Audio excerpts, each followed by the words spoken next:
UDF യോഗത്തിൽ മദ്യനയത്തെ പിന്തുണച്ചെങ്കിലും മന്ത്രിസഭാ യോഗത്തിൽ ഭിന്നമായ നിലപാടാണ് ഘടകകക്ഷി മന്ത്രിമാർ സ്വീകരിച്ചത്. ബാറുകൾ ഒന്നടങ്കം അടച്ചുപൂട്ടാനുള്ള തീരുമാനം തിടുക്കത്തിലായി പോയെന്നായിരുന്നു ഘടകകക്ഷി മന്ത്രിമാരുടെ പൊതുവികാരം. 7500 കോടിയുടെ ധനനഷ്ടത്തെക്കുറിച്ച് ആലോചിക്കണമായിരുന്നുവെന്ന് മന്ത്രി KM മാണി ചൂണ്ടിക്കാട്ടി.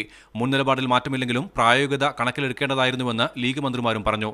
എന്നാൽ പുറത്തൊന്നും അകത്തും മറ്റൊന്നും പറയുന്നത് ശരിയല്ലെന്ന് മന്ത്രി K ബാബു തിരിച്ചടിച്ചു. ഇതോടെയാണ് മദ്യനയം സംബന്ധിച്ച മറ്റു കാര്യങ്ങൾ കൂടുതൽ ചർച്ചകൾക്ക് ശേഷം തീരുമാനിക്കാൻ മന്ത്രിസഭാ യോഗം തീരുമാനിച്ചത്. ഈ മദ്യനയം സംബന്ധിച്ച് ഗവൺമെൻറ് ഇറക്കിയ ഗവൺമെൻറ് ഓർഡർ അത് ഇന്ന് റാറ്റിഫൈ ചെയ്തു. ഇനിയും ഇതുമായി ബന്ധപ്പെട്ട പല കാര്യങ്ങളും തീരുമാനം എടുക്കേണ്ടതായിട്ടുണ്ട്.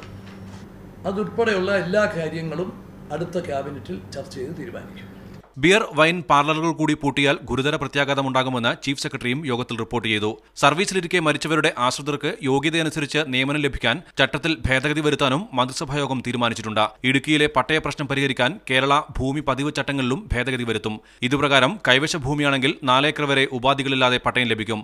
അപകടത്തിൽപ്പെട്ട് മരിക്കുന്ന മത്സ്യത്തൊഴിലാളികളുടെ ആശ്രിതർക്കുള്ള അടിയന്തര സഹായം 15,000 രൂപയായി വർദ്ധിപ്പിച്ചതായും മുഖ്യമന്ത്രി അറിയിച്ചു. മീഡിയ 1 തിരുവനന്തപുരം.